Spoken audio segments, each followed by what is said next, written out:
Allahu Allah, Allahu Allah, Allahu Allah, Allahu Allah, Allahu Allah, Allahu Allah, Allahu Allah. Hasbi Rabbi Jalla Allah, ma fi qalbi Zahirullah, Nur Muhammad Sallallahu, La ilaha illallah. Cukuplah bagiku Tuhanku Allah, tiada yang lain selain Allah. Nabi Muhammad ya Rasulullah, la ilaha illallah. Alhamdulillah, alhamdulillah. Wama. InsyaAllah. Alhamdulillah Rabbil Alamin, wassalatu wassalamu ala ashrafil anbiya wal mursalin wa ala alihi wa sahbihi ajma'in, amma ba'd. Allahumma salli ala Sayyidina Muhammad, Allahumma salli alaihi wasallim.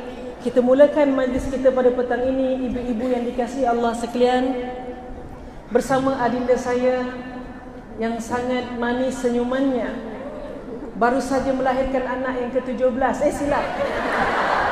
Salah. Betul. Yang ke-7. Alhamdulillah.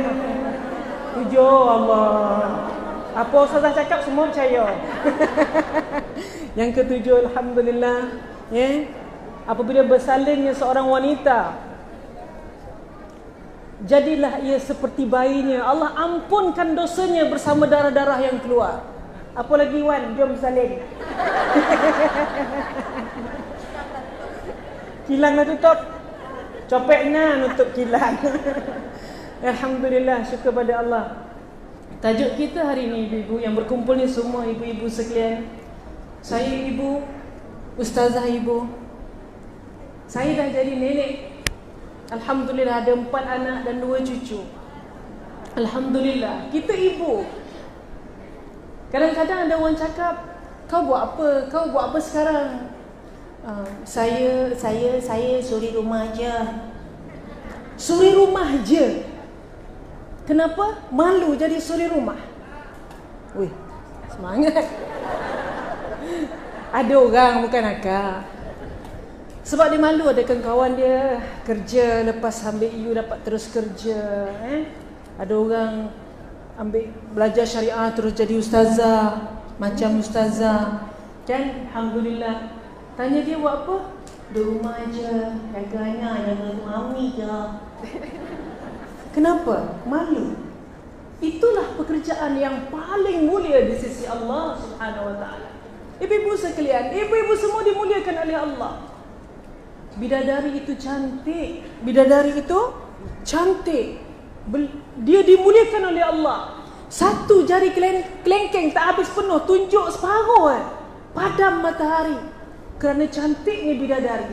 Namun, kenapa bidadari cemburu pada kita semua? Cemburu pada Cik Beda, bidadari cemburu pada Cik Minah, bidadari cemburu pada Cik Tijah. Dia cemburu. Kenapa? Sedangkan orang-orang lelaki di dunia sibuk. Ya Allah, andai aku dapat berkahwin dengan bidadari. Yang ada sekarang ni apa? Ini duri buah bidara. Ini pokok bidara tu tajam kan? Ni dah.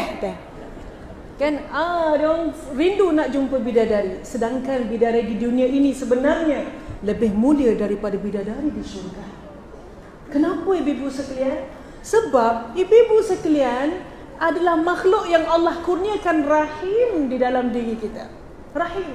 Dan rahim itu tugasnya untuk melahirkan satu makhluk yang dimuliakan oleh Allah. Dan bidadari tidak mampu buat itu. Bidadari tak melahirkan. Mana dia masuk syurga beranak lagi, mana hospital makin bangun. Tak tahulah operation kau saling biasa kau. Syurga tidak ada lagi kesakitan, tak ada sakit beranak, tak ada sakit pinggang, tak ada period, tak ada. Mafi. Syurga adalah tempat kita berbahagia. Bidadari juga tidak melahirkan.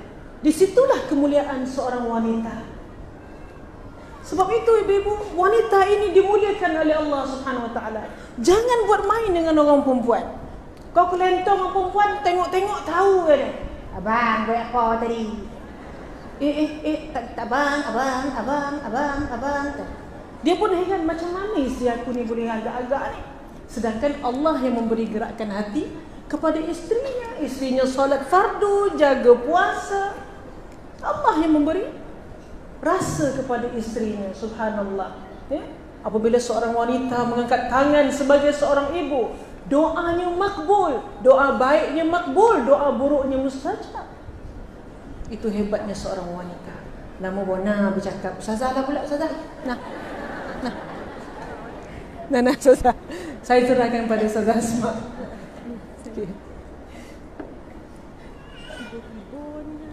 Tiba-tiba. Bismillah.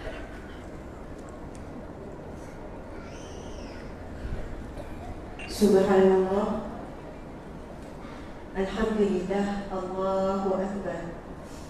A'udzu billahi minasy syaithanir rajim. Bismillahirrahmanirrahim. Assalamualaikum warahmatullahi wabarakatuh.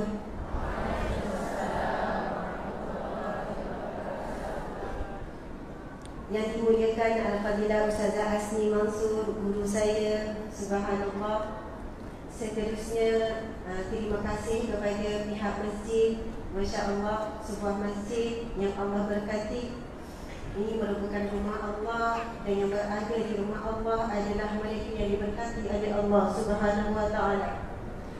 Mudah-mudahan malaikat yang ada bersama kita mencatat setiap satu nama kita sebagai bakal ahli syurga Allah Subhanahu Wa Taala. Amin, amin ya. Semoga para malaikat yang menyaksikan perkumpulan yang besar ini di kalangan wanita-wanita yang ingin memperbaiki diri. Kita bukan klaim kita wanita yang salehah. Kita bukan klaim kita wanita yang baik. Tapi kita cuba untuk menjadi baik dan cuba untuk menjadi salehah. Sekurang-kurangnya kita melangkah ke majlis Allah, ke rumah Allah. Kita nak baiki diri kita. Dan mudah-mudahan kita dicatat di kalangan orang yang sedang menempuh jalan menuju ke syurga Allah Subhanahu Wa Taala. Dan penghujung jalannya benar-benar kita akan masuk pintu syurga Allah Subhanahu Wa Taala. Amin ya rabbal alamin. Apa khabar wahai bakal bidadari syurga Allah sekalian? Alhamdulillah, subhanallah. Kalau hari ini kita rasa bahagia, Allah ya Jami yang Maha mengumpulkan. Allah kumpulkan kita di sini pada saat ini. Dan perkumpulan perhimpunan yang paling bahagia kelak apabila kita berhimpun di padang mahsyar kelak di belakang Rasulullah sallallahu alaihi wasallam. Rasulullah mencari setiap nama daripada kita walaupun kita datang dalam keadaan berdosa sekalipun. Tadi baru buat sakit hati suami ke sebab nak datang ni kan, sampai tak masak kan. Contohlah kan suami kecil hati. Mudah-mudahan terubatlah kecil hati suami tu dan dia pun dapat pahala sama bila kita hadir di sini, insya-Allah. Perhimpunan yang paling indah apabila kita sama-sama berhimpun di syurga Allah, sehingga kalau seorang daripada kita tiada, kita saling menarik sampai semua di kalangan kita yang hadir pada hari ini di mana-mana pun semuanya masuk ke syurga Allah. Amin ya rabbal alamin. Allahumma bismillahirrahmanirrahim. Allahumma ja'alna min ahli jannah. Amin. Allahumma ja'alna min ahli jannatil firdaus. Amin.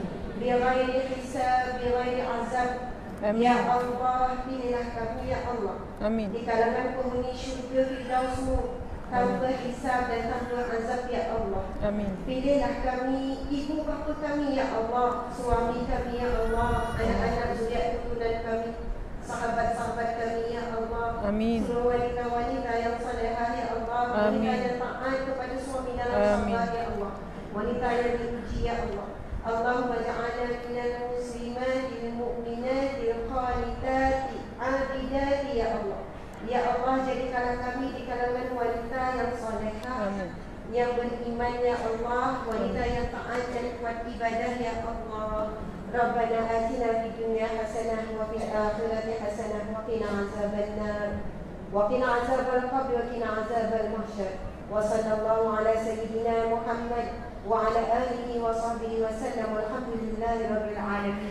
Amin ya rabbal alamin. Kita tunggu doa Ustazah, tak apa ya. Macam penghujung program dah ni. Baiklah para jemaah sekalian, alhamdulillah saya rasa sangat bahagia. Sangat bahagia, Masya Allah. Allah bagi kita kuat, sehat. Allah pilih nama kita sedang berada di sini pada saat ini. Amin ya Rabb. Dan tajuk kita pada petang ni, kalau saya tengok, saya nampak tajuk anak tu ya. Kan, tajuk anak. Dan saya baru melahirkan anak. Hajah-hajah ibu-ibu sekalian, dah lama dah kan lahir anak. Dah lama, dah tutup kilang. Ustazah dah berapa tahun tutup kilang? Dah 14 tahun. Dah 14 tahun, Masya Allah. Dah ada cucu ni. Masya Allah, masih nampak muda, awet muda, Masya Allah, orang yang mencintai Al-Quran. Saya nak share kisah saya melahirkan anak, boleh? Saya tahu, cerita tu cerita biasa je. Semua beranak, macam dia seorang beranak kan? Saya bukan nak cerita saya melahirkan anak, tapi saya niat pada petang ini, anak tu dalam 40 hari lebih. Memang ada orang marah, kenapa Ustazah terima tiba-tiba muncul kat Masjid Ridwan ni? Masjid Ridwan kan nama kan? Sedangkan saya tak terima lagi ceramah bulan 9 sebab nak cuti 2 bulan lah. Tetapi subhanallah, Allah menggerakkan hati. Saya kata petang ni saya nak share dengan para wanita sekalian. Hujungnya supaya kita tanam satu keyakinan tentang satu firman Allah Subhanahu Wa Taala. Baiklah, macam Ustazah tanya tadi, Ustazah, kenapa kali ini pembedahan? Kenapa Caesar?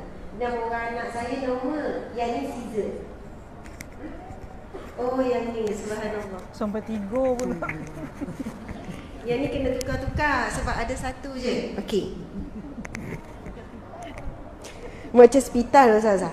Okey. Masya Allah, alhamdulillah. Boleh lagi ibu-ibu sekalian? Boleh ya? Allah yang Malik, Allah yang Maha memiliki. Anak-anak itu semua milik Allah, bukan milik kita. Allah cuma bagi amanah. Berhati-hati kita dengan jumlah anak yang ramai, takut berbangga dengan anak yang ramai, Allah akan uji. Berhati-hati kita dengan rezeki yang banyak, Allah yang Razak yang bagi rezeki kan. Berhati-hati kita dengan doa yang makbul, lalu kita kata saya minta apa je Allah bagi. Takut tersirat, kita mengiktiraf diri kita ni bagus sampai Allah makbul semua. Sedangkan yang memberi itu Allah yang Wahhab, Allah yang Maha memakbulkan. Masya Allah. Sebab takut orang salah faham, Ustazah tu berbangga lah tu anak ramai, contoh tidak ya. Sebab anak itu amanah yang berat, dia akan ditanya oleh Allah kelak. Baiklah, bila Ustazah tanya kenapa Ustazah Caesar tu kenapa kena potong keluar kot tingkap, orang kata kan. Jadi Allah menguji sikit masalah plasenta akreta istilahnya. Maksudnya uri terkeluar, berakar keluar, rahim tu bocor. Macam-macam lah cerita kan, orang perempuan. Kemudian doktor kata Ustazah memang tak boleh normal, memang pembedahan dan 90% macam tu lah, memang rahim perlu dibuang. Okey. Doktor cakap macam tu. Doktor ni pun cakap macam tu. Kalaulah sebab apa rahim dah bocor, kita tak boleh, itu je. Sebab kalau bleeding, ICU dan risiko sangat tinggi. Masa doktor cakap melalui telefon sebab jauh, saya rujuk doktor pakar yang jauh. Saya kata doktor cakap lah, doktor nak jumpa depan. Saya nak ceritanya, bila dengar tu kan, kita pun terdiam. Ustazah kena masuk seminggu lagi, MRI keputusan sekian-sekian. Jadi tak ada pilihan, Ustazah kena ni dan kita akan buat prosedur untuk buang rahim sekali. Kemudian bila kita dengar kali pertama, ya Allah, rahimku nak kena buang, aku masih muda.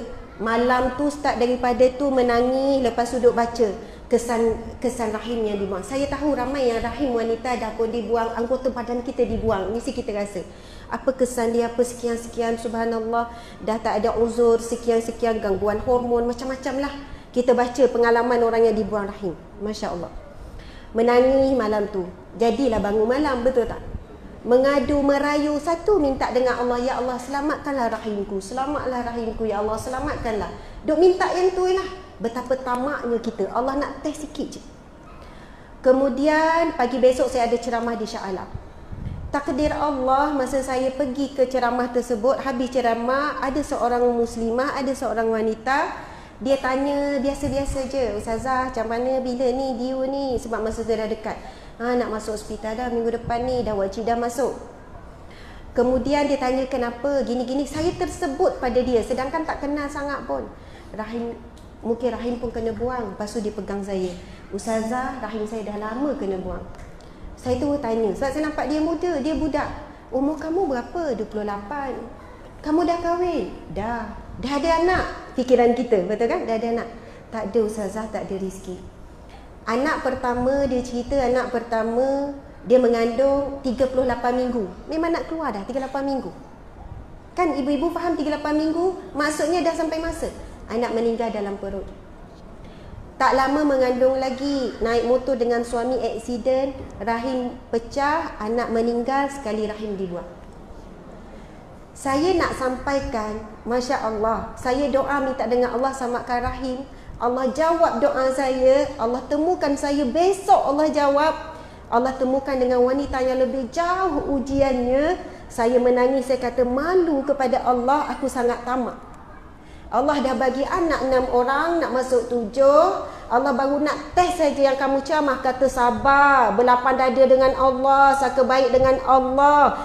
Rupa-rupanya saya sendiri tidak mampu ketika tu. Tapi bila Allah jumpakan saya wanita ni, dia senyum, dia tenang. Kamu macam mana? Okey, suami okey. Kita kan orang perempuan. Alhamdulillah Ustazah, Alhamdulillah. Dalam tahun yang sama, saya dapat 2 orang anak. Orang beri bayi yang baru lahir, lepas tu anak tu dalam umur 2 tahun, masa tu datang pada dia. Saya kata muka sama. Masya Allah Ustazah, ramai yang kata begitu, sama muka macam dia. Sebab apa? Saya tahu itu ujian daripada Allah. Dia kata saya ambil keputusan untuk cepat redha, cepat Allah bagi rizat hasil daripada redha. Ramai mana wanita tak boleh terima, mungkin muda lagi sekian, setahun mungkin ambil redha dengan ujian Allah, mungkin lagi lambat. Lagi cepat kita redha dengan ujian Allah, lagi cepat hikmahnya Allah akan bagi. Allahu Akbar, subhanallah. Itu satu kisah. Kisah dia panjang lagi. Tapi nak bagi tahu, bila kita minta petunjuk dengan Allah, Allah akan jawab. Sampailah kita rasa, ya Allah, aku ni bukan orang yang bersyukur. Malu sangat dengan Allah. Sejak daripada tu saya tak minta lagi, ya Allah selamatkanlah rahim. Malu dengan Allah Subhanahu Wa Taala. Cerita seterusnya. Bila dah nak operation, betul kan? Masuk 3 hari awal, kan ada injek tu, kan ada injek ni. Macam tu lah, Dr. Bius cakap risiko sekian-sekian. Saya tahu ada orang ada pengalaman operation macam-macam. Kita rasa antara 2, hidup atau mati. Doktor kata berisiko tinggi. Mungkin masuk ICU, mungkin seminggu, mungkin sekian-sekian. Doktor akan bagi yang worst dulu, betul kan? Yang dahsyat dulu, apa yang berlaku. Kita tak ada pengalaman, kita rasa takut. Lepas tu doktor pun cakap, alah Ustazah, saya kata saya takutlah doktor. Ustazah kan tahu zikir Ustazah. Ustazah lagi tahu doa-doa. Jadi doktor ni kan tu je. Nurse pun sama. Nurse, saya takutlah. Ustazah lagi tahu, Ustazah lagi pandai. Subhanallah, balik kepada saya balik. Ustazah kan Ustazah. Betul. Anak saya cakap tu, Umi kan Ustazah. Tapi kita manusia biasa, betul kan? Istighfar tak tenang, selawat tak tenang. Ya Allah, takut. Sampai suami pun jadi mangsa keadaan. Dia baru nak lelak, bang doa bang. Sian dia teman kita. Sebab kita rasa manusia ni. Mak kata, mak doa kadang, mak buat salat hajat, semua selamat insya-Allah. Kita rasa tenang sekejap, lepas tu susah hati, berdebar. Bagi wasiat macam-macam dah pada suami tu. Wasiat apa tu? Wasiat tu, wasiat ni macam-macam lah. Kau nak cari lain, kena gini-gini. Bagi syarat kau meninggal ni, pasal anak ni kan. Jangan guna duit simpanan tu. Wasiat sekali dengan puasa yang tak ganti, dengan hutang-hutang semualah kan. Sebab kita rasa macam kot tak ada nyawa dah. Okey. Kemudian tak tenang lagi. Allah takdirkan. Yang ni ayat ni saya nak kongsi. Cerita saya tak hebat, biasa je cerita saya tu. Tetapi Allah nak bagi saya tarbiyah, didikan, kenal, jatuh cinta dengan satu firman Allah Subhanahu Wa Taala. Yang mana seorang guru saya ni, dia hubungi saya sehari sebelum saya operation. Dia tak tahu pun saya nak operation, saya mengandung, saya nak bersalin, tak tahu. Guru ni terputus lama tapi orangnya subhanallah, alim, Masya Allah, bawa diri, menyendiri, pergi ke pondok, pergi ke madrasah. Dia hubungi atas dasar tujuan lain. Kemudian saya bagi tahu dia ustazah, umurnya dah 50 lebih. Ustazah, sekian saya cerita, bagi saya satu kekuatan, bagi saya satu amalan. Kemudian dia kata, Asma, message, buka Al-Quran surah Ghafir. Al-Quran surah Ghafir ayat 44. Surah Ghafir ayat 44. Aku ada siapa bawa Al-Quran, kalau nak tengok nanti kita minta Ustazah Taranum. Okey, kita baca sama-sama dengan saya boleh? Bismillahirrahmanirrahim. Kuat lagi boleh? Okey, sebelum tu ada pengumuman CRV putih AFU 50. Minta maaf ya. Pitching lagi. Okey, CRV putih AFU 50 bawah jambatan, minta dialihkan. Naik atas jambatan, ya. InsyaAllah kita bagi laluan. Okey, kita masuk balik. Bismillahirrahmanirrahim. Wa ufawwidu amri ilallah. Innallaha basirun bil ibad. Okey, sekali lagi kuatkan suara. Tangan kita letak dekat dada. Cuba bayangkan apa masalah dalam hati kita. Bayangkanlah apa-apa masalah yang nak minta Allah selesaikan. Yang mana cerita dekat suami pun suami tak faham, cerita dekat anak-anak tak faham, tak boleh ni. Allah yang paling memahami kita. Allah yang syahid, yang maha menyaksikan kita. Bismillahirrahmanirrahim. Wa ufawwidu amri ilallah. Innallaha basirun bil ibad. Aku menyerahkan diriku. Aku menyerahkan urusanku. Aku menyerahkan kesedihanku. Ilallah, kepada Allah. Sesungguhnya Allah maha melihat keadaan hamba-Nya. Sadaqallahul azim. Para muslimat sekalian, saya masa kali pertama saya baca firman Allah tu Ustazah, saya kata, ya Allah, kenapa saya tak pernah baca ayat ni, saya tak pernah jumpa, kenapa saya tak pernah jumpa ayat ni? Dan ayat ni sangat power ibu-ibu sekalian. Wa uwafidhu amri ilallah, daku serahkan urusanku ini kepada Allah. Innallaha basirun bil ibad, sesungguhnya Allah maha melihat keadaan hamba-Nya. Saya kata suami tak faham, anak tak faham, mak tak faham tetapi tak boleh merasai. Tapi Allah boleh tahu apa yang kita rasa. Ustazah saya pesan, ulang Asma, ulang. Walaupun dah tenang, dah lapang, tetap ulang.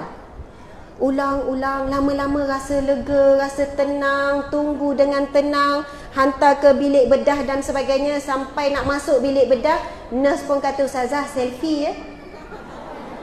Dah siap pakai baju bedah semua kan.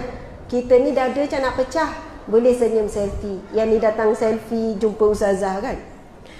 Tapi rasa tenang, rasa lapan ibu-ibu sekalian. Lepas tu kan, saya amal, saya guna ayat ni masa sakit. Sakit lepas bersalin, Caesar, Allah je tahu. Ibu-ibu sekalian, saya baru merasai bagaimana sakitnya Caesar. Nak bergerak sikit pun, ya Allah, sakit seluruh badan. Batuk sakit, nak bersin sakit. Bila nurse kata, Ustazah, kita duduk. Nak suruh duduk, bergerak sikit pun sakit. Dengan air mata berjurayan sebab sakit, suruh berdiri sekian. Allahu Akbar, subhanallah, tabahnya ibu-ibu sekalian, tabah sangat. Saya selut sangat yang Caesar tak berhenti. Kadang kita nak suami kita faham sakitnya Caesar, cerita tu bersungguh, bang sakit bang, tak boleh digambarkan gini, dia pun tengok kan. Tapi Allah yang beri sakit. Allah tahu kita sakit macam mana. Ulang yang itulah. Wa wafidu amri ilallah. Innallaha basirun bil ibad. Rasa macam leganya cerita pada Allah. Subhanallah ibu-ibu sekalian. Lepas tu, lepas bersalin semua kan, tanya pula, kenapa sakit ni? Lama sangat ni, seminggu tak hilang, 2 minggu tak hilang dan sebagainya. Serah pada Allah. Lepas tu saya kan datang ceramah ni bawa anak kecil baby kan. Ada yang sebut pada saya, ada yang mesej saya, ada yang ni, Asma dah keluar ke? Betul kan? Sekian. Ada yang nasihat, Ustazah berhenti-hentilah ceramah contohnya kan. Besarkan anak dulu, didik anak dulu. Esok anak tak menjadi, pandai cakap kat orang je, anak tak jadi sebab terabai. Ingat tak takut ke Ustazah kita berceramah? Itu yang paling kita takut. Kita takut bila orang tengok anak kita. Kalau Allah uji anak kita tak menjadi, pandai cakap je Ustazah cerita pasal didikan anak, tapi anak ingat tak fikir ke? Fikir. Igawan ngeri benda tu. Sampai anak kita salah sikit, kita fikir, mak kan Ustazah, umi Ustazah malu. Allahu Akbar, bagi tekanan pada anak sebab kita tertekan. Tapi saya belajar daripada ayat tu, bila saya rasa stres, wa wafidu amri ilallah innallaha basirun bil ibad. Aku serahkan urusan dalam mendidik anak ini ya Allah kepadamu ya Allah. Engkau lah yang maha melihat keadaan hamba-Mu. Saya tak boleh seperti ibu yang lain masak hari-hari, anak rasa air tangan kita. Saya tak boleh nak belai, nak ada bersama hujung minggu. Itulah harga yang perlu dibayar oleh anak-anak saya. Saya bawa 7 orang. Suami jaga, subhanallah, mudah-mudahan Allah berikannya syurga dan suami-suami kita semua. Berkorban dan sebagainya. Orang kata kita tak boleh nak halang. Kita nak buat sebagaimana orang kata pun kita tak mampu. Akhirnya yang kenal kita, yang jalankan ini, urusan hidup kita, Allah ya Barik yang maha mengaturkan. Semalam saya jumpa Syekh, seorang guru yang alim, guru pondok. Seorang yang sangat alim, Masya Allah. Kita duduk, kita tanya, Syekh, macam mana saya ni? Saya terbalik ni. Saya keluar daripada rumah, saya tinggalkan rumah pergi buat dakwah, Syekh, macam mana? Sedangkan suami saya pula jaga anak dan sebagainya. Suami saya kerja juga, ya jangan bayang, oh suruh rumah ke kan suami. Suami saya kerja di pensyarah, dia pergi ulang-alik kerja macam biasa. Kemudian Syekh ni kata, Ustazah, bagi Ustazah ini satu tuntutan. Mungkin bagi wanita yang lain tuntutannya lebih utama di rumahnya. Tapi Allah pilih, Allah takdirkan kita Ustazah, sebahagian hidup kita untuk ummah. Kita kena pegang amanah yang berat ini. Tapi dengan syarat, Syekh kata, dengan syarat tanggungjawab kena selesai. Sebagai isteri, sebagai ibu kena selesai. Tanggungjawab basic, asas. Subhanallah, dia ingatkan. Kemudian Syekh bagi satu amalan, beberapa amalan untuk kuatkan diri. Bila saya tanya Syekh, saya ni kesan bius kot. Orang kata kesan bius je, rasa lost je. Rasa kadang nak cakap, Umi nak cakap apa? Sudah risau, takut tak boleh ceramah. Saya baik boleh Ustazah, Alhamdulillah. Subhanallah. Saya takut sebenarnya nak datang hari ni. Saya takut saya tak tahu nak cakap apa. Sebab kesan tu masih ada lagi saya rasa. Badan gigil lagi dalam. Kemudian Syekh kata, tak, memang betul. Memang takut. Sejuk tu memang berdebar. Kemudian Syekh kata apa? Nak kuatkan ingatan, bersugi Ustazah, bersiwak. Saya kata, ya Allah Syekh, terima kasih ingatkan saya. Sebab apa? Saya kan duk ceramah pasal siwak tu. Mula-mula semangat, lepas tu lupa. Lepas tu tak buat. Tiba Syekh kata, nak kuatkan ingatan, nak lancarkan lidah, nak tajamkan lidah dan sebagainya, amal sunnah Nabi siwak. Memang dalam poket Syekh tu selalu ada siwak. Lepas tu dia kata, ulama, kita tahu ulama menyebutkan membahas tentang siwak ini ada kelebihan lebih daripada 70 fadilat. Masya Allah. Tajamkan fikiran, bersihkan semua ni, bersihkan perut, penyakit-penyakit perut dan sebagainya. Masya Allah, Allahu Akbar. Jadi adalah lagi doa-doa yang Syekh suruh amalkan supaya badan sehat, zahir dan batin. Jadi sebagai penutup pusingan ini, Masya Allah, ayat tadi itulah jadi pedoman hidup kita. Cari surah Ghafir ayat 44. Surah Ghafir. Ghafir. Surah pengampunan, Ghafir. Allah ya Ghafur, Allah yang maha pengampun. Ayat 44, ibu-ibu tak buat tak rasa. Ustazah saya tekan Asma, buat ulang sampai rasa. Tapi kesimpulan cerita saya tadi, bila saya sedar daripada daripada bius tu, sebab full bius memang tak sedar langsung. Bila saya sedar, soalan pertama saya tanya, nurse, rahim saya selamat ke tidak? Sebab doktor kata kena buang sebagainya. Kemudian nurse kata, alhamdulillah selamat ustazah. Masya Allah, subhanallah. Bukan saya kata saya bagus, akhirnya Allah makbulkan doa, tidak. Tapi masa serah pada Allah, Allah tahu keadaan hambanya. Serah masa tu, kalau Allah ambil, itu Allah yang malik rahim ini, Allah yang punya. Kalaupun nyawa saya Allah ambil masa tu, ilallah, kita dah serah kepada Allah. Aku pun engkau yang punya ya Allah, aku tak memiliki apa-apa. Ayat tu ulang banyak kali, ibu-ibu sekalian, sangat lega.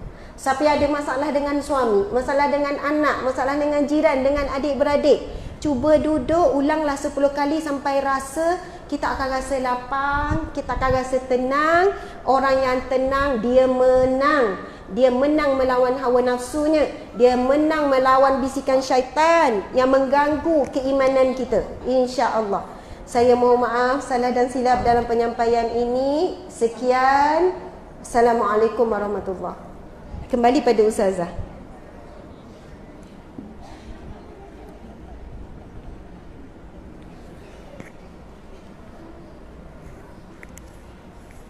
Allahumma salli wa sallim ala nuril anwar wa sirril asrar wa tiryaqil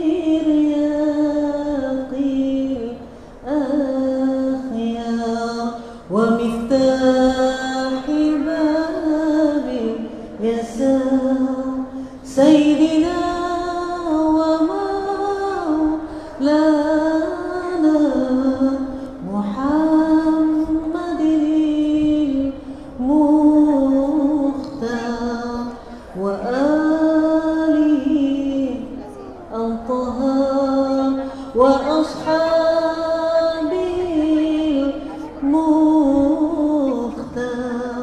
عدد نعم وإفضال. Alhamdulillah. Kasih Ustazah, Masya Allah, ibu sekalian. Itu pengalaman Ustazah Hasma, dan saya rasa sangat memberi kesan yang sangat dalam untuk kita semua. Bab penyerahan diri. Kadang-kadang orang cakap Ustazah ni kuat.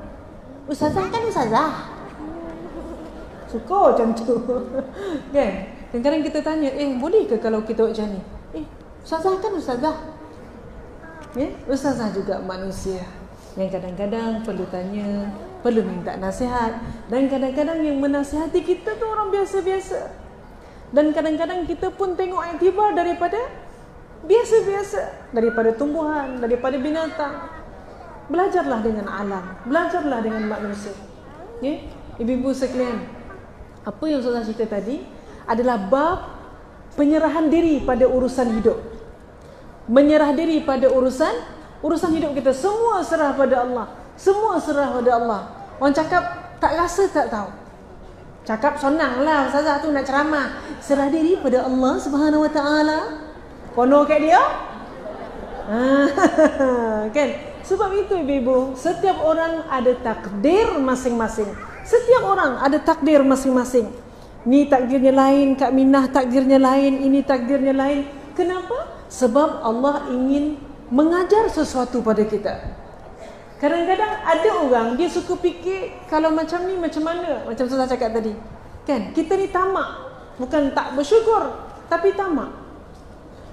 Ibu-ibu, saya pernah jumpa seorang yang sakit kanser.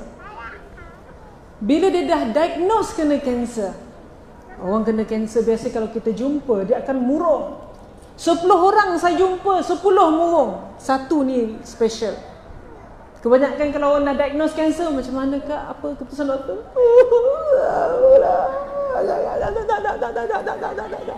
Dah tak boleh nak khabar apa-apa dah.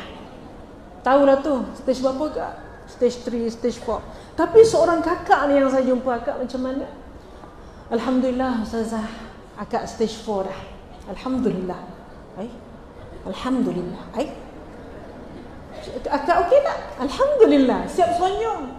Saya kata akak, macam mana akak boleh senyum sedangkan positif kanser stage 4? Allah, Ustazah, umur saya 43 tahun. Sehat 42 tahun. Umur 43 baru kena sakit.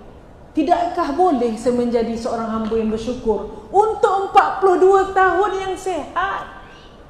Saya kata subhanallah. Begini cara orang berfikir baru boleh senyum. Betul tak? Kita kalau tengok orang sakit, katakanlah orang tu dah lumpuh.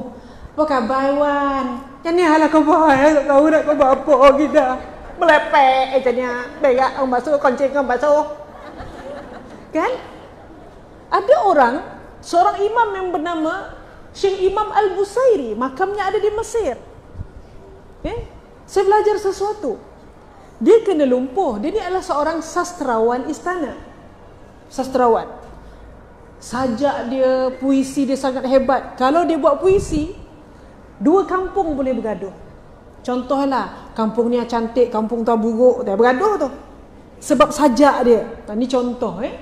Jadi nak ditakdirkan Allah, suatu hari dia kena lumpuh seluruh badan, daripada leher ke bawah. Imam Al-Busairi. Kita kalau orang lumpuh, macam tadilah saya cakap, macam mana? Sebab betapa kecewanya dia dengan kesakitan dia. Tapi Imam Al-Busairi ini belajar, syukurlah dengan apa yang ada.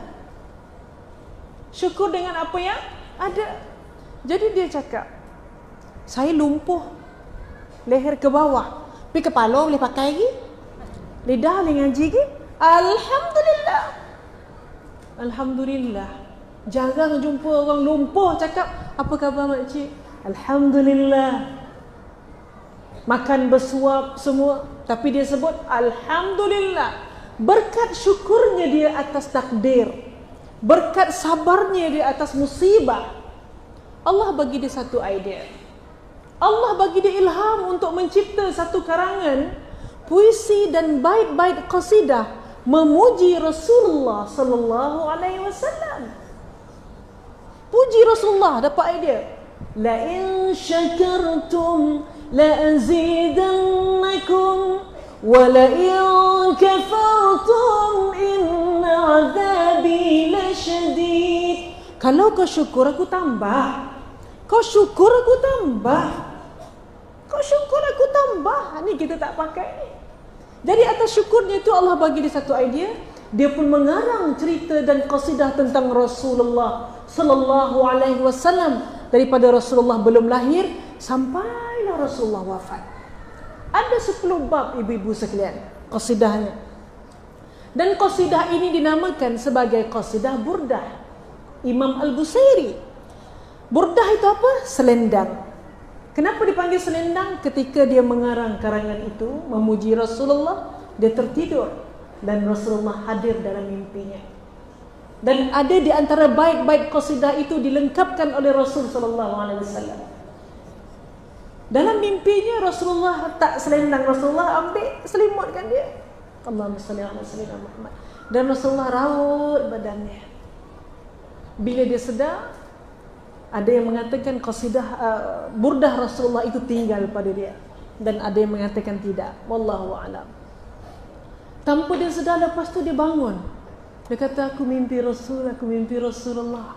Ibu-ibu sekalian, orang kata, kau kan lumpuh. Bangun pula dah. Kenapa? Allah beri kemuliaan kepada dia kerana memuji Rasul sallallahu alaihi wasallam. Berkat dia bersyukur dengan nikmat Allah. Jadi ibu yang mulia, bermula daripada situ orang buat rawatan, qasidah burdah berselawat dengan Rasulullah ni sebagai rawatan untuk orang sakit saraf dan juga lumpuh. Masya Allah, ibu sekalian, alhamdulillah. Tadi Ustazah dah ajar Quran. Kita baca Quran ayat surah Ghafir, ayat yang ke-40, ayat yang ke-44. Baca. Rasa diri menyerah pada Allah Subhanahu wa taala. Salah kita Sebab kita selalu fikir apa akan jadi kalau macam ni. Ya Allah, macam mana kalau macam ni? Macam mana kalau macam ni? Salah kita. Sampai tak tidur malam fikir, kalau aku macam ni macam mana? Bak kata Ustazah tadi, kalau kena buang rahim nanti aku macam mana? Oh, biasa orang kalau ada rahim kulitnya cantik, hormonnya okey. Macam mana nanti aku tak period lagi, suami macam mana? Ya, semua fikir. Apa kesalahan kita? Kesalahan kita adalah berfikir tentang takdir. Sedangkan takdir adalah urusan Allah Subhanahu wa taala.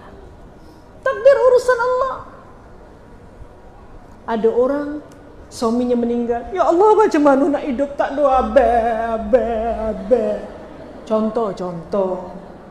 Macam mana lah nak hidup selalu pergi, saya boleh pergi laut, beli lauk dengan dia. Dia tak ada lagi. Selalu pergi sejik dengan dia.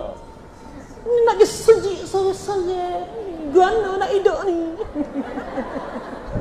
Kang. Ganu. Macam mana?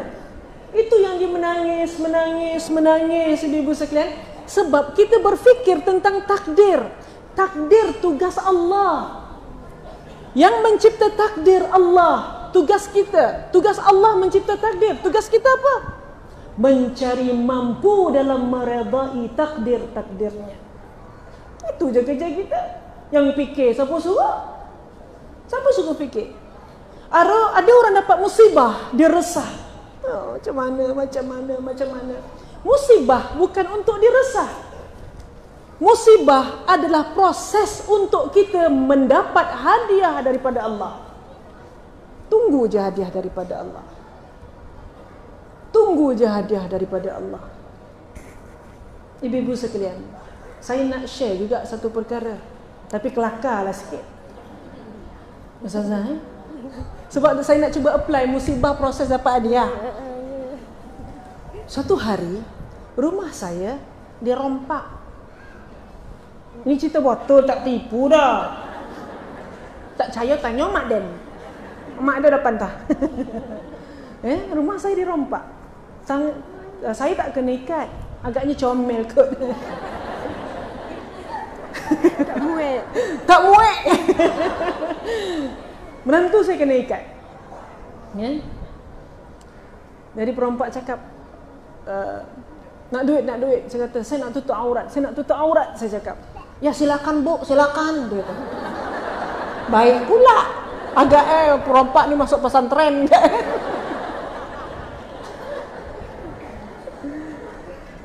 Dia kata nak duit. Saya kata ada lambat hitam tu, ambil lah duit ceramah semalam. Tak bongak ni dah kisah botol ni. Adalah sikit-sikit duit dalam tu. Saya himpun. Saya rasa kira-kira duit saya, duit anak, duit menantu. Menantu kalau ikat, menantu saya besar, orang Arab. Dia kena ikat. Dia kata saya boleh je nak lawan dia mama, tapi kita fikir yang kecil-kecil ni kan, elah kau.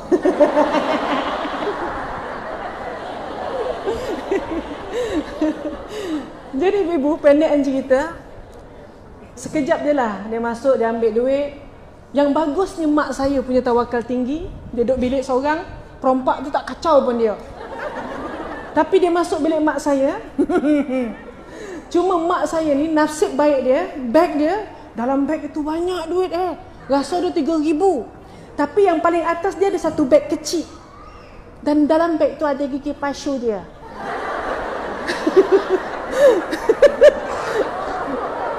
Perompak tu buka beg tu, nampak gigi, dicampak lagi tu. Tak ada punggah beg omak dan dah. Banyak duit dalam tu. Yang tu kaya. Okey. Mak saya bernasib baik Dia tak saudara apa, sampailah polis datang. Apa cerita ni? Ramai ni. Pukul 3 pagi ramai-ramai ni. Pro2 Beza BPD 9665 VAT 7417 MyV biru. Okey. Sekali lagi Pro2 Beza BPD 9665 MyV biru VAT 7417. Baik. Ibu-ibu sekalian, apa yang saya nak cerita, masa dia ambil duit saya tu, saya cakap, Pak, ini cerita betul. Saya ada lukisan saya sebelah katil saya tu. Tajuk lukisan tu, doa ditimpa musibah.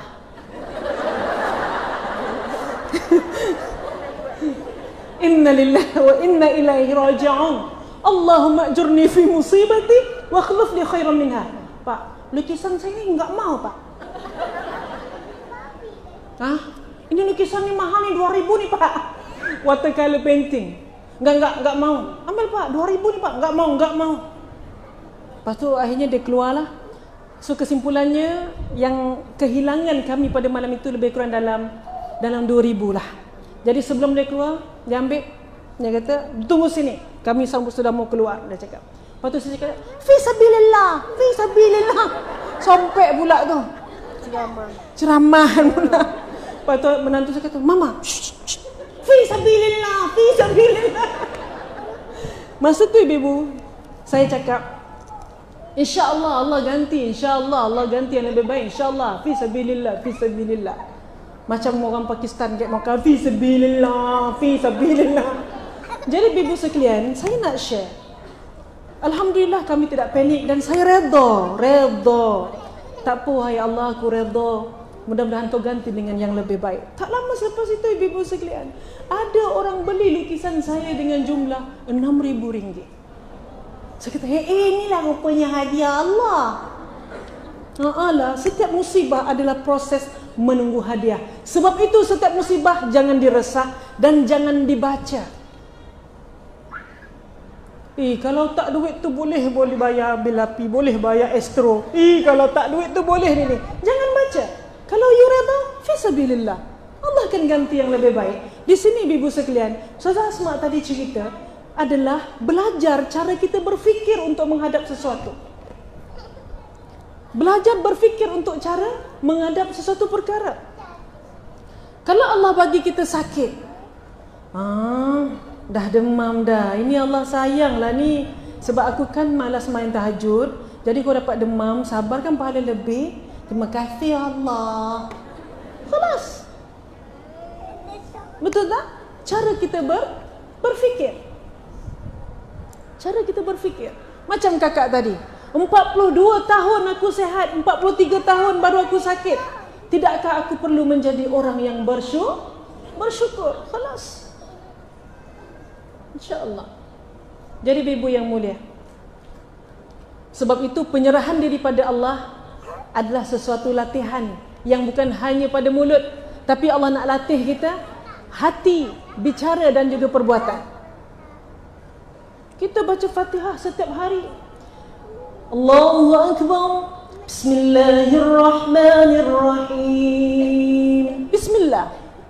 Pada kalimah Bismillah, Basin Mim Alif Lam Lam Ha. Ismullah. Basin Mim itu adalah Biismillah, dengan nama Allah. Tapi pada kalimah Bismillah, alif tu Allah buang. Alif tu penulisannya tidak ada. Sedangkan dalam suratul Alaq, Iqra bismi rabbikal ladzi khalaq. Iqra bismi rabbik. Bacalah dengan nama Tuhanmu. Dekat surah itu, alif pada bismi itu tak dibuang. Tapi pada bismillah dibuang. Sebab itu yang tinggal Basin Mim Bismillah. Kenapa? Pada suratul Alaq, alif tidak dibuang kerana ceritanya panjang. Rasulullah naik Gua Hira, Rasulullah jumpa Jibril. Iqra ya Muhammad, ma ana biqari'in akhi, aku tak boleh baca. Tapi pada bismillah, tulisan pada alif itu dibuang. Kenapa? Kerana Allah ingin mempercepatkan rahmatnya kepada hambanya. Rupanya Allah sayang pada kita. Sebab itu Fatihah baca setiap hari dan setiap rakaat.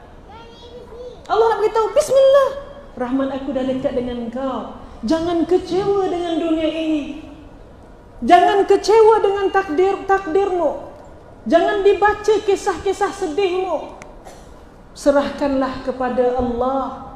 Tugas Allah mencipta takdir, tugas kita mencari mampu dalam meredai takdir-takdirnya. Wallahu ta'ala alam. Silakan Ustazah. Subhanallah, Alhamdulillah. Okey, tak lagi semua ini saya tahu ada daripada pagi kan. Masya Allah, ada tidur sini ke malam tadi? Ada. Lepas tu pagi pula jauh kan. Makan tak tengok lagi semua ni. Allah Akbar, Masya Allah, mujahadah ibu-ibu sekalian. Nak tak? Nak mengurut ke? Tak, yang mengurut. Okey, macam ni lah Ustazah. Kita buka pada soal jawab dah ya. Boleh. Silakan ya, insyaAllah ibu-ibu kalau ada nak bertanya kepada Ustazah Hasni sahaja. Saya jadi moderator sekarang ni. Tak elok tanya kat orang muda. Tua dah kok. Tua dah. Subhanallah. Sebab saya beli pampers cucu, Ustazah beli pampers anak. Ayo. Dah ada cucu. Dua cucu, Alhamdulillah. Masya Allah. Okey. Mungkin ada nak tanya soalan pada nenek ni. Banyak pengalaman kan. Ya, buat dia. Okey, silakan ibu kalau ada soalan, silakan insya-Allah. Saudara Asma bersedia untuk menjawab. Saudara Asma akan berikan kepada Saudara Asmi.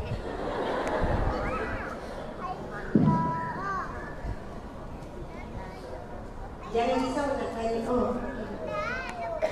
Jangan risau nak tanya soalan saya. Tak dia remeh. Okey, sila. Silakan ibu. Pas.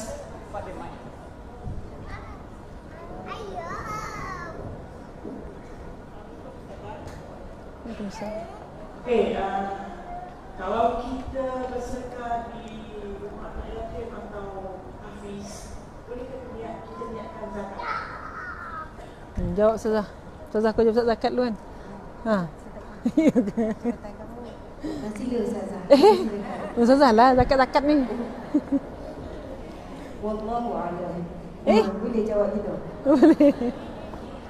Okey, soalannya kalau kita bersedekah, kemudian kita niat zakat, betul kan? Jadi jawapan ringkasnya, zakat itu tak sah. Jawapannya tak sah. Sebab bila zakat perlu ada akal. Orang yang kita beri itu perlu tahu ini sedekah ke, ini mungkin wakaf ke, ataupun mungkin ini nazar ke. Niat, kalau nazar untuk beri pada utusan kan kena sebut nazar. Ini saya bayar nazar ni. Ini fidyah ke? Ini saya ganti puasa 2 tahun betul-betul, ini bayar fidyah ya. Kalau kafarah pun kena sebut, ini kafarah ya. Kafarah sebab apa? Mungkin ada di siang hari Ramadan bersama dengan suami. Sebab kafarah, cara pembagiannya 60 orang miskin, kena 60 orang, tak boleh 60 bagi pada seorang. Kalau fidyah boleh bagi pada seorang. Semua ada beza. Bila zakat, ini zakat daripada saya, jumpa orang susah bagi direct. Boleh tak? Dari segi hukum syaratnya boleh. Kalau betul dia susah, dia fakir miskin dan sebagainya. Tetapi afdal dalam keadaan ini, kita berikan kepada Baitul Mal. Tapi ni keluarga kita, orang kampung kita memang yang kita tahu. Lepas tu mungkin ada masalah sikit, dia nak dapat dah depan mata susah kan. Lepas tu ada yang tanya saya kadang-kadang, Ustazah, saya gaji sekian-sekian, macam mana Ustazah zakat, berapa zakat sebulan? Saya nak bagi pada adik saya ni. Saya jawab, pergi ke pusat kutipan zakat, bagi tahu, dia bagi tahu jumlah, itulah jumlah. Saya tidak ada autoriti nak menentukan berapa jumlah. Mereka ada kira-kira. Jadi perlu bagi tahu penerima ini adalah pemberian atas dasar apa. Sebab apa? Sangat berbeza. Hadiah beza. Contoh, seorang isteri bagi ke suami, hukum dia apa? Hadiah ke, nafkah ke? Ni nafkah saya abang, awak dia kan. Isteri bagi pada suami, dia termasuk dalam sedekah qarabah, iaitu sedekah sebagai ahli keluarga. Yang kedua, dia termasuk dalam sedekah jariah yang sentiasa mengalir. Kemudian dia juga merupakan satu hadiah pahala yang sangat besar. Kalaulah kita bagi kepada orang kaya, sesuatu orang lebih kaya daripada kita, itu namanya hadiah, betul kan? Kalau kita sebut ini sedekah, sedangkan dia mungkin tidak layak untuk terima sedekah. Kalau sedekah, cari orang yang susah. Tapi dua-dua adalah pahala yang besar. Nabi Muhammad SAW bila keluar je, mesti bawa balik hadiah untuk isteri, untuk anak-anak. Ni hari ini ni datang sini pagi sampai petang sampai malam suami bagi kan. Balik pastikan setiap orang bawa balik hadiah untuk suami. Ada jual minyak wangi ke, ada jual apa ke kat luar, betul tak? Walaupun murah RM6 ke, walaupun benda tu macam simple, bang ini hadiah, agak-agak seronok tak dia? Ini sunnah Nabi. Walaupun apa yang Nabi bawa balik itu benda yang murah, kata awak dalam kuliah tadi walaupun tak ingat, ujung-ujung mau ingat makan apa lah kan? Tapi tanda ingatan itu hadiah. Subhanallah. Satu lagi para jemaah sekalian, yang menerima akan rasa berbeza. Kalau kita sebut ini sedekah, dia rasa terhutang budi sikit. Betul tak? Banyak ni, banyak. Tak apa, lillahi ta'ala. Dia akan rasa, dia akan cara terima kasih tu beza. Terima kasih lah. Rasa macam terikat. Tapi bila sebut ini saya bayar fidyah, dia okey, terima dia. Ya, saya bayar pada awak. Penerimaan dia berbeza. Dia lebih berlapang dada. Dia lebih seronok nak pegang, tak rasa terikat sebab orang itu hanya menjalankan tanggungjawab. Jadi mudah-mudahan jelas kepada persoalan itu. Terima kasih Haja. Masya Allah. Okey. Sini.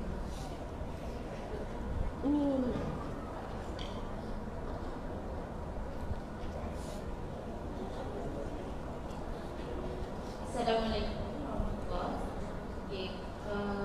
Mungkin saya nak tanya pasal keluarga yang bercerai. Contoh kata anak, situasi dia ada anak tapi jagaan tu adalah di sebelah suami.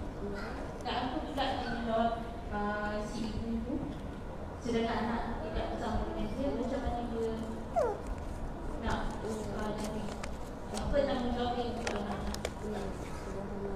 Silakan Ustazah. Saya jawab dulu, saya baca ni jap. Baca ni. Mungkin sebab saya ada pengalaman sikit ya. Maksud pengalaman hingga kes masalah rumah tangga kan. Dulu perlu bincang rumah tangga, kaunselor di tentang agama, lepas tu dah berhenti ya. Sebab ada orang nak buat lagi sesi kaunseling. Duduk mesej nak jumpa. Saya tak dapat jumpa lah ya kalau siapa nak buat sesi. Dulu kerja makin ngadap. Tak boleh lagi. Jadi subhanallah, soalannya kita faham bila khadonah itu keputusan mahkamah jatuh pada suami. Wallahu alam atas sebab apa, sedangkan Islam memang mula-mula isteri dulu, perempuan dulu, tapi mungkin ada sebab wallahu alam. Jadi apa tanggungjawab seorang ibu? Dalam mungkin jumpa hujung minggu saja ke macam mana kita tak tahu. Yang pertama, tanggungjawab paling utama seorang ibu tidak boleh berhenti berdoa untuk anaknya. Dan itulah harga ataupun nilai yang paling mahal. Sebab apa? Anak, kalau kita tengok anak itu, anak adalah satu anugerah. A depan tu amanah daripada Allah. Lepas tu pergi N, betul tak? Nikmat. Orang ada anak satu nikmat yang besar. Tapi ibunda kita Aisyah tidak ada anak. Tapi kita panggil dia ibunda Aisyah, ibunda Aisyah. Ibunda kita ada juta-juta anak. Bagi orang yang tidak ada anak kandung, dia pun buat baik pada anak saudara. Dia buat baik kepada anak angkat. Dia tolong orang itu satu anak. Semua itu insya-Allah bila anak itu belajar, hasil sumbangan dia, masya-Allah dia dapat pahala yang lebih ramai. Kalau anak sendiri mungkin 2 orang je, mungkin 3 orang je. Tapi sebab rezeki dia bekerja, Allah tak kurniakan anak, lagi ramai anak dia, masya-Allah. Sebab itu ada orang tanya, Ustazah, kalau anak angkat, adakah doa dia sampai kepada saya bila saya meninggal besok? Adakah bacaan Al-Qurannya sampai kepada saya? Sebab itu para ulama bincang hadis Nabi SAW, "Iza mata bini Adam, inqata'u amaluhu illa min salas." Terima Ustazah, saya kena ambil ni. Aduh. Dia sebenarnya yang ni live dekat Facebook saya. Kalau sorry, kita tukar. Sial Ustazah. Takutnya kena jeling. Yang ni. Mana bebek? Tak apa. Kalau tak nanti diorang akan tulis tak dengar. Okey. Ibu-ibu sekalian, ambil anak angkat, masya-Allah. Maksud hadis tadi tu, bila mati anak Adam, bila kita mati, terputus segala amal, pahala amalan kita kecuali 3. Yang pertama, sadaqatun jariyah. Yang kedua, al-ilmu yuntafa'u bih. Yang ketiga, wa waladun salih ayyad'ulah. Doa anak yang soleh yang mendoakan. Jadi macam mana kedudukan anak angkat? Contoh ya, jawapannya para ulama menyebutkan walaupun anak angkat bukan anak kandung, doa tu akan sampai. Dengan syarat kita memang menanggung keperluan hidupnya. Jangan pula kita ni claim dia semua anak angkat. Ni anak angkat saya ni, ni pun anak angkat. Ramai anak angkat tapi tak pernah hulur untuk menanggung nafkah kehidupan dia. Jadi subhanallah. Jadi para ibu sekalian yang diuji dengan dipisahkan daripada anak, selagi mana kita menjadi seorang ibu, nikmat paling utama dapat anak, Allah naikkan darjat kita sebagai seorang ibu, Allah angkat lidah kita menjadi barakah. Lidah kita barakah, lidah kita doanya makbul. Doalah apa saja dalam sabar pula. Seorang ibu doanya sangatlah mahal. Kita pernah tengok Ustazah Asni Mansur dalam satu ceramah cerita pasal ibu kan tak boleh merajuk tu. Yang tu Masya Allah. Jadi tanggungjawab. Okey. Etos merah CCH 5644. Etos Hyundai ni kan, Etos merah CCH 9644. DAR 636. Hyundai putih. Selamat petang semua. Ada juga situ. Subhanallah, kalau yang live ni tengok Masjid Ar-Ridwan ni pada saat ini saya rasa mungkin 1000 orang sampai tak agak-agak ni. Sampai kat penuh sampai belakang, sampai atas. Masya Allah, ibu-ibu sekalian berada di atas. Allahu Akbar. Kita duduk di majlis ilmu, moga-moga ini. Banyak soalan ni. Allahu Akbar. Kena laju kan? Sila Ustazah. Ya, tak. Assalamualaikum.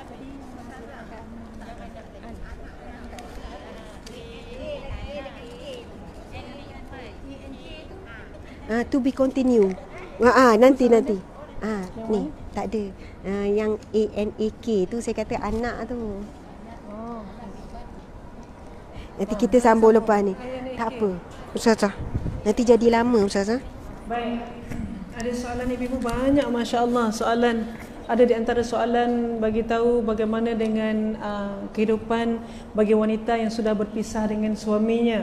Ibu-ibu sekalian, seperti saya cakap tadi, setiap orang ada takdir masing-masing. Dan kadang-kadang kehidupan itu sesuatu yang tidak pernah dijangkakan. Kerana itu tugas Allah. Memang tugas Allah mencipta takdir. Maka atas sebab itu ibu-ibu sekalian, tugas kita apa? Tempuhilah. Tugas kita bukan nak fikir, tugas kita untuk menempuh. Hasbunallah wa ni'mal wakil, ni'mal maula wa ni'mal nasir. Hasbunallah wa ni'mal wakil, ni'mal maula wa ni'man nasir. Ibu-ibu sekalian, ada soalan yang beritahu macam mana kita nak istiqamah buat amal ibadat, sedekah, solat tahajud, mendekatkan diri ke rumah Allah, pergi masjid, selalu berbuat baik pada keluarga dan kawan-kawan. Baik, ibu-ibu sekalian, orang perempuan ni mudah. Orang perempuan ini mudah. Kalau you seorang isteri, jagalah solat fardu, Allah tak tanya tahajud. Kalau buat, Masya Allah. Jagalah puasa fardu, Allah tak tanya sunat. Kalau buat, Masya Allah. Jagalah maruah. Jangan asyik tayang gambar ke FB. Kita belanja gambar pagi ni. Berdoba-doba nak tengok berapa orang like tu. Kalau akak seorang yang jaga maruah, jaga perkara-perkara tu. Pergi reunion, jaga maruah. Jangan jumpa pak-pak lama tu. Ya Allah, tak sangka dah jadi Bilal sekarang. Contoh, dulu dia ngurak kita wak, dia dulu ngurak kita wak. Kita tak nak, tak tahu sekarang dah kaya wak. Lepas tu ada janggut sikit-sikit pakai kopiah lah. Bergetar iman kita wak. Laki atau tonggok belakang wak. Itu tak jaga maruah ibu-ibu. Kalaulah pergi reunion boleh merosakkan iman you, haram pergi. Tak marah dah bincang ya ni. Kalaulah pergi reunion tu boleh merosakkan iman ibu-ibu sekalian, jangan pergi. Duduklah di rumah, Allah zikir Allah.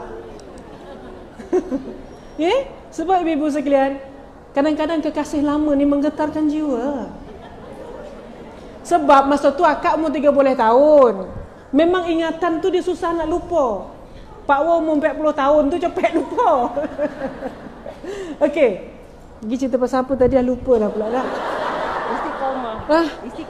Istiqomah. Istiqomah. Sama lah kita. Okey, Ustazah. Ustazah. Emergency WC 6491D. WA 5043J. MyV. Ini kereta apa?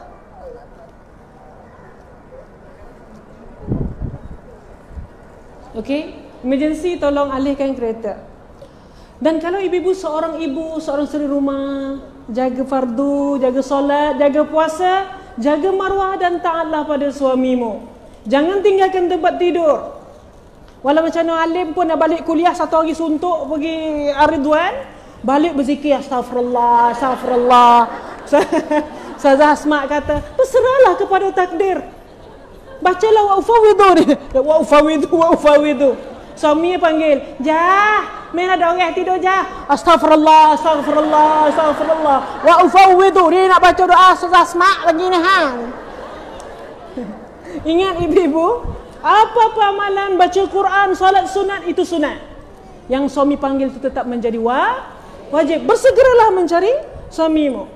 Jangan dah sehari suntuk, dah pergi kuliah, dah rasa zikir tu dah terapung. Kan? Dia dah mula lupakan suami dia. Jangan rasa kita hebat. Dah balik rasa lagi pandai pada suami. Abang apa tahu abang tak pergi kuliah muslimat. Kita hari ni 8 ustazah dah ngaji ceramah.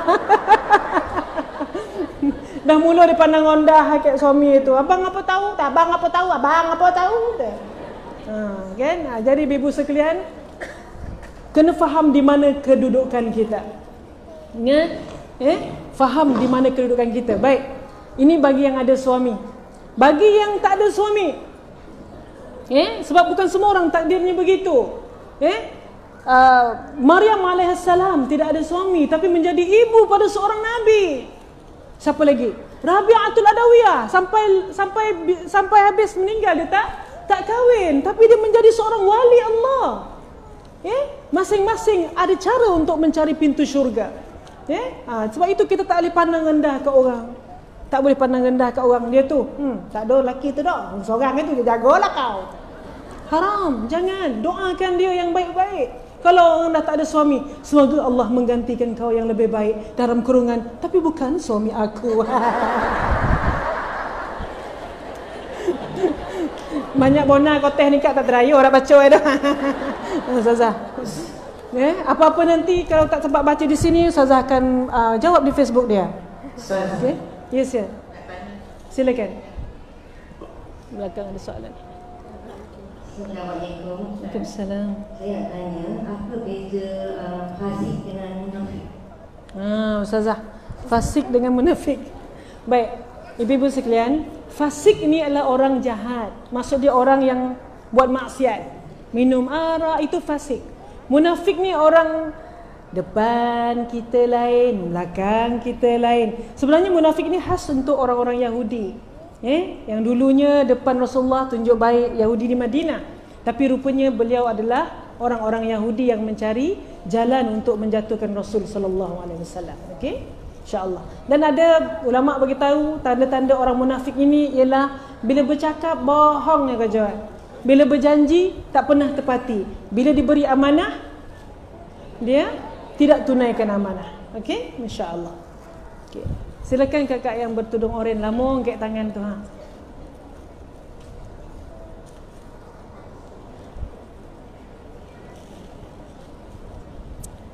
Ustazah jawab Ustazah. Banyak soalan. Saya tengok yang ni. Okay, bismillahirrahmanirrahim. Saya nak bertanya berkenaan tentang anak juga. Kalau anak, kita nak jadi anak daripada dalam kandungan kan. Tapi seandainya anak dah di depan mata, anak dah remaja. Tadi Ustazah ada katakan ibu juga adalah manusia, pernah melakukan kesalahan. Dan peristiwanya berlaku, entah macam mana kesilapan ibu telah melakukan sesuatu pada anak dan anak sehingga sekarang menyalahkan ibu. Apakah amalan dah rasanya dah bertahun-tahun dah pasrah, doa, tapi anak masih tidak terbuka pintu hatinya. Apakah amalan ekspres ke yang boleh melembutkan hati anak itu? Baik. Saya jawab Ustazah. Soalan ni bagus. Maksudnya memang ibu tu ada salah besar mungkin, dan anak dia lah, maksudnya anak dia kata mak dia salah, anak tak nak tegur dia apa semua. Ibu-ibu sekalian, dengar sini betul-betul wahai semua anak-anak sekalian. Kalaulah seorang ibu itu syirik pada Allah, maksudnya dia tidak Islam, anak dia dah Islam. Tidak ada dosa yang paling besar melainkan syirik pada Allah Subhanahu wa taala. Hatta seorang ibu yang syirik sekalipun, Allah kata birrul walidain, tidak pernah jatuh. Tunaikan tanggungjawab kamu kepada ibu dan ayah kamu, walaupun dia orang yang belum beriman kepada Allah. Baru ni ibu sekalian, Mak Adam, macam mana sebut nama pun tak tahu. Mak Adam. Mak Adam, okey? Dia hadiahkan banglo untuk ibu dia. Okey? Subhanallah, ini amalan yang mulia. Sedangkan ibunya belum Islam. Dan tidak ada tidak ada dosa yang paling besar melainkan syirik pada Allah. Tapi tetap Allah suruh dia layan mak dia dengan baik. Apatah lagi dosa yang dibawa syirik. Anak-anak tidak ada pilihan dan tidak ada alasan untuk beritahu, oh mak berdosa besar, mak masuk neraka, mak tidak layak untuk menjadi ibuku. Habis kau keluar tang mana? Tang busut. Apapun salah ibu tu, anak tidak ada hak untuk beritahu yang dia tidak boleh mentaati ibunya. Hatta ibu yang mensyirikkan Allah pun perlu dilayan. Ini kan dosa selain mensyirikkan Allah. Yang minta ampun ibunya kepada Allah, dan apa hak dia? Ibu-ibu sekalian, anak-anak sekalian. Adalah kamu nangis kan, malih lah. Nah, Ustazah. Okey.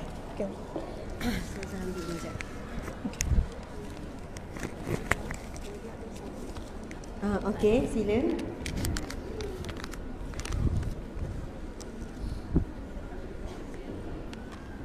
Subhanallah.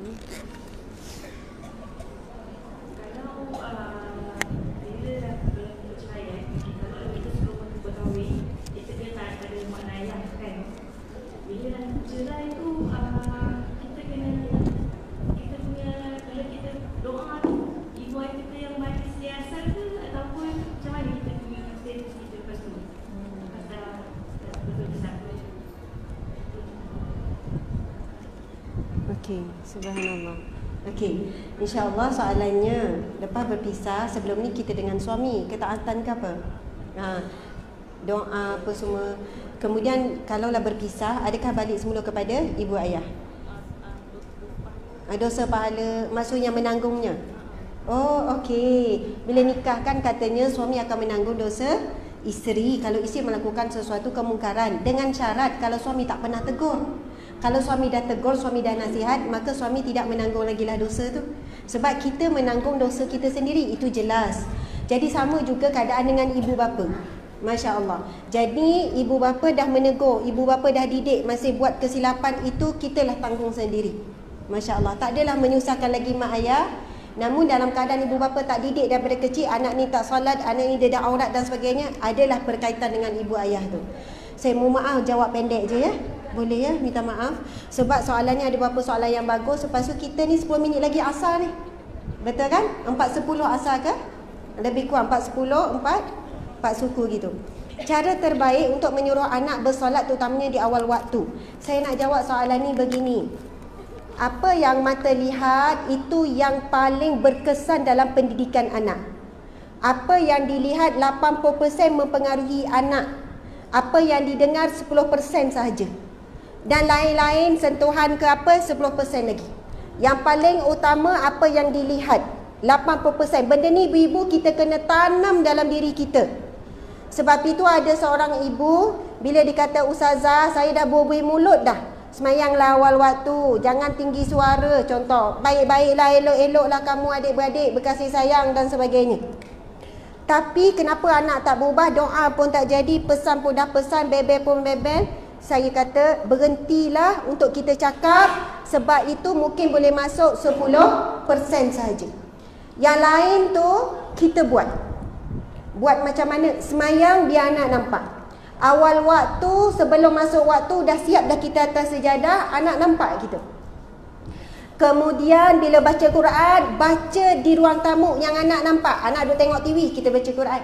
Lepas tu zikir, lepas solat, duduk zikir biar nampak. Sebab ada orang buat amal solat ni semua dalam bilik. Sebab nak tenang, nak khusyuk. Bila kita sedekah, biar anak nampak kita bagi sedekah. Buat baik pada orang, buat baik pada ni, seolahnya macam nak tunjuk lah, nak menunjuk.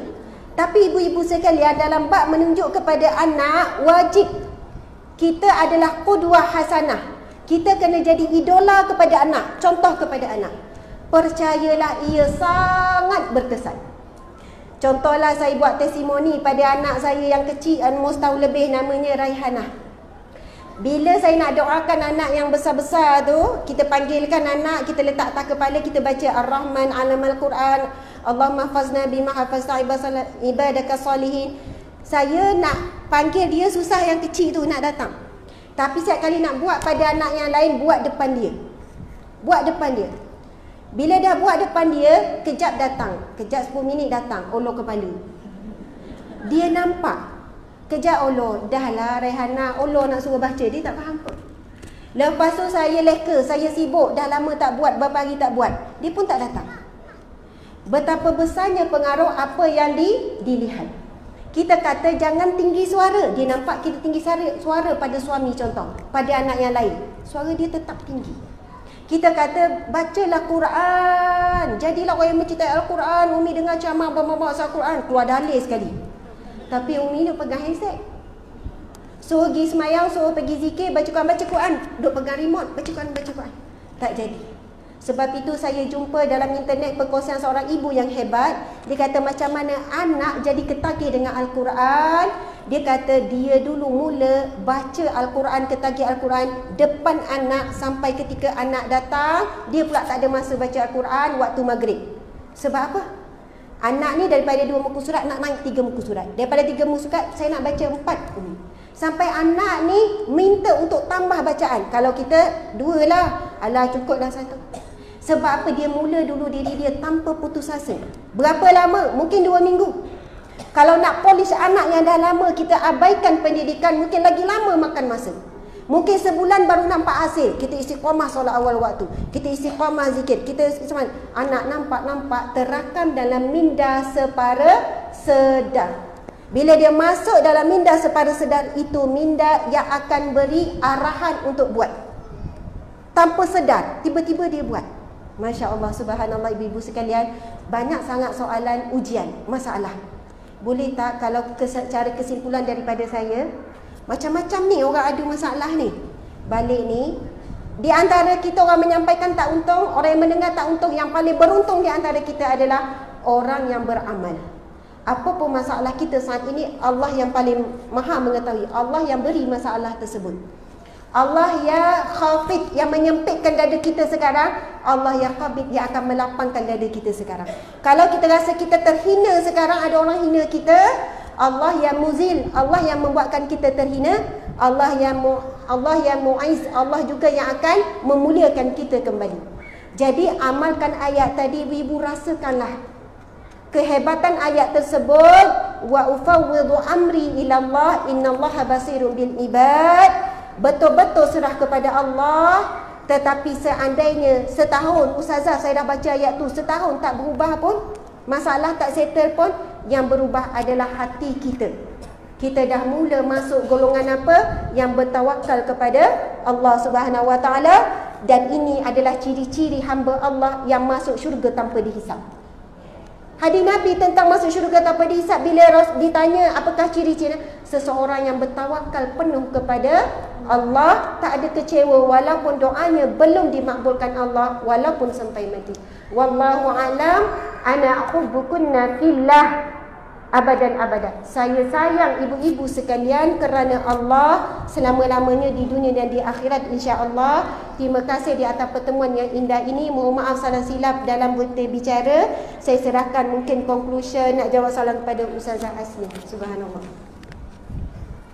Kita baca sama-sama ayat yang Ustazah Asma bacakan kepada kita. Mudah-mudahan Allah Subhanahu Wa Taala jadikan dia sebagai satu amalan yang mendarah daging. Ibu-ibu, kalau nak jadikan amalan tu darah daging, cuba beramal selama 40 hari, jangan berhenti. Kalau buat 3 hari lepas tu lupa tak buat, kita dah tak ingat dah. Sebab dia tidak menjadi darah daging. Okey? Makan, tak payahlah bagi tahu. Tahu ya perut tu dah berbunyi dah. Kan? Tak payah set jam untuk kita makan. Memang kita tahu kita akan makan punya. Jadi macam tu juga dengan amalan ni. Kita baca surah ini insya-Allah. A'udzu billahi minasy syaithanir rajim. Ikut saya.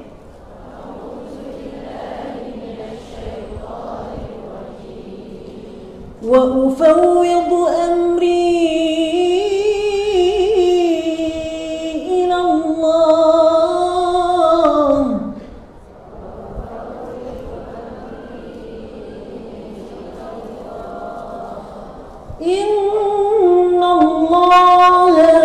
بصير بالعباد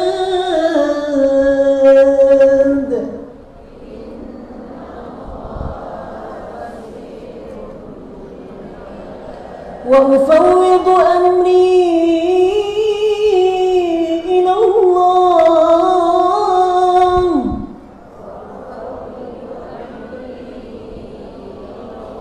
إن الله بصير بالعباد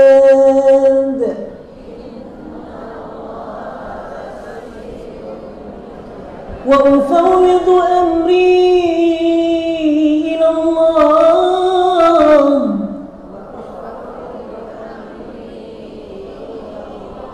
إن الله بصير بالعباد